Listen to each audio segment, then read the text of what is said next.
surprise me at all. Mr Speaker, I call the Honourable David Parker. the first thing I'll say to the prior Speaker is we don't, in the Labor Party, take advice on fiscal responsibility from the National Party. That's right. During the last Labor government, government debt was reduced from 38% gross to 17% net. Sorry, to 17% gross, and from net debt went down to 0%.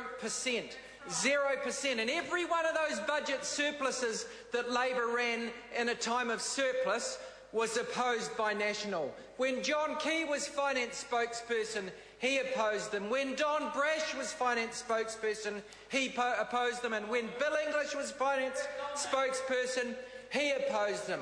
Those are the reasons that New Zealand has got low levels of private debt now. We've got a few Keynesians in the National Party now, but we never had proper Keynesians over there who put money away in a time of plenty in order to keep the economy going when times are tough like they are now. Mr Speaker, we hear comparisons with Greece. What a nonsense. New Zealand is not even in the position of Greece. It never has been. Maybe it would have been if National Party had been in charge of the Treasury benches and not run budget surpluses during the thousands, but Labor did, and as a consequence, even now, New Zealand has amongst the lowest rate of government debt in the Western world. Mr Speaker, this Parliament is faced with this legislation as being the biggest part of the government's economic agenda for our country. This is on the very day that the Reserve Bank downgraded New Zealand's growth forecasts. New Zealand's growth forecasts are so bad that New Zealanders are leaving for Australia at the rate of 1,000 people a week. And they're not leaving because of Greece's problems, they're leaving because of New Zealand's problems. In fact, the Reserve Bank today told us that the average growth rate of New Zealand's 16 largest trading partners this year is 3 times New Zealand's growth rate. They predict our growth rate is going to be 1.1%, and they say for the rest of the world, for the 16 largest trading partners, it does include China, it includes Australia. These people are our trading partners. Greece is an irrelevance to us in sense of trade flows, Mr Speaker. 3 times the growth rate in our trading partners compared with New Zealand. At the same time, they said that New Zealand's productivity growth rate is being pruned back. That is even worse news for New Zealand, that the future, we're not going to have as much growth as they thought they would in the future because our productivity is growing at such a miserably low rate. We even had the Minister of Finance concede that at Finance and Expenditure Select Committee yesterday that New Zealand's economy has not rebalanced even by 2016. We hear talk about government debt.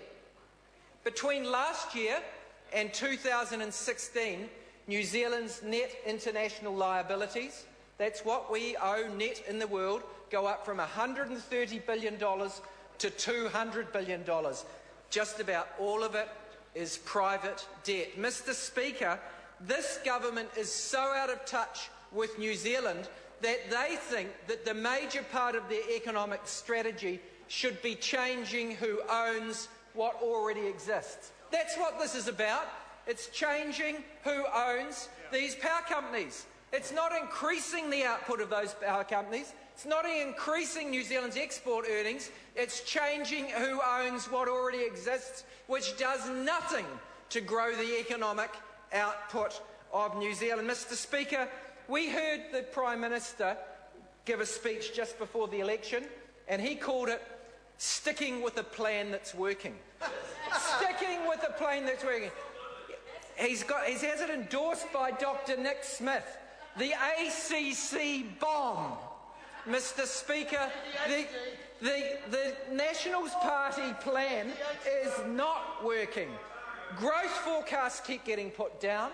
The only thing that goes up is the current account deficit and net international liabilities. This is the central part of the National Party's economic agenda for this 3-year term, and it's wrong.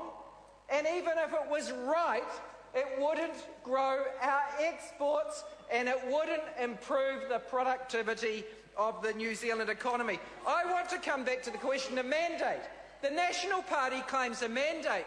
The National Party and the Treasury, under the governance of this government, National last time and this time, abused the fiscal responsibility provisions and the Public Finance Act by booking the proceeds of sale from these SOEs and not accounting for the loss of profits that they suffer when part of those assets are sold to a new owner. How bad is that? The Treasury were the lapdogs of the National Party.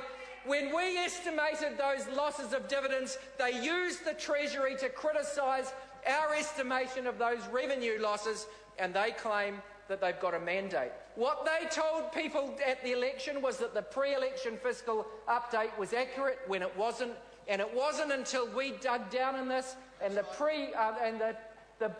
pre-budget fiscal forecast came out that they finally acknowledged that this increases the government deficit by $100 million per annum. $94 million per annum to be accurate, but it goes up thereafter. $100 million per annum worse off government deficit because they are selling these assets, and it's obvious that the Crown's cost of funds is less than the return on these assets and less than the rate of return that they will sell these assets for. So, Mr. Speaker, this is lunacy. It increases the government deficit. It increases asset inequality. Are the same range of people who are taxpayers going to end up owning these assets? No. Predominantly, they'll be owned by the people who the National Party gave most of their income tax cuts to, 40% of which went to the top 10% of the people. And offshore owners, well, we're told in the model that they account for 30% of the shares being sold ending up in overseas ownership. 30% of these New Zealand assets, according to that, of these shares are going to end up in overseas ownership. And that will, over time, increase New Zealand's worst problem, our current account deficit. Mr. Speaker, what else does it do? It increases power prices. Now, Mr. Speaker, we've had an atrocious process around this legislation. This legislation was reported back to this House 5 weeks ahead of when it was due to be reported back. But very efficient, we hear from the member who wants to be the member from Epsom, the man who supports John Banks, another former National Party man, a fiscally irresponsible man who tripled council debt when he was last mayor of council. And when that man, Paul Goldsmith, was a councillor, he had a terrible thing on government debt increasing under his, local government debt increasing under his watch too. Mr. Speaker, what happened in respect of power prices is that we heard from submitters that the average price for a domestic consumer of electricity when they're getting their power from an SOE is $265 less per annum if you're getting it from an SOE than from a private sector competitor. So we wanted to ask officials whether that information derived by Molly Mellish and Grey Power and supported by Jeff Bertram, an economist at Victoria University, whether it was correct, because the Treasury never addressed it in their departmental report because it wasn't suitable to their case. So the opposition members went along to Select Committee and said, please, we wanted advice as to whether that calculation of the price being lower through the SOEs, whether that calculation is accurate. Do you know what? The National Party blocked it. The National Party blocked it. The National Party did not want to hear the answer to that. Look at them, all their heads are down because they know that is true. It is absolutely true. Nick Smith came along and said, oh, that's about Comelco. He doesn't understand that Comelco is not a residential consumer. This was residential prices. Mr. Speaker, they would not let us do that. We had queries about whether the effect of free trade agreements would mean that in the future, because we haven't got a very competitive electricity market in New Zealand, if a future government regulated the price of electricity, would that infringe our trade agreements and allow the people, the overseas buyers who have bought these shares, to take the New Zealand government to court and international trade fora, trade bodies, and claim their losses? We wanted to get that advice from the Treasury. Were we allowed to? We got the first superficial advice. We needed to drill down to the next layer to answer that specific question that I've put, and the government blocked us from asking the question 3 weeks ahead of when this legislation was due to be reported. 5 weeks ahead of when this legislation was due to be reported back. Mr Speaker, this legislation will increase power prices, asset inequality, increase the government deficit, increase the current account deficit and leave New Zealand worse off. This government has no adequate plan for the economy. Mr Speaker. I call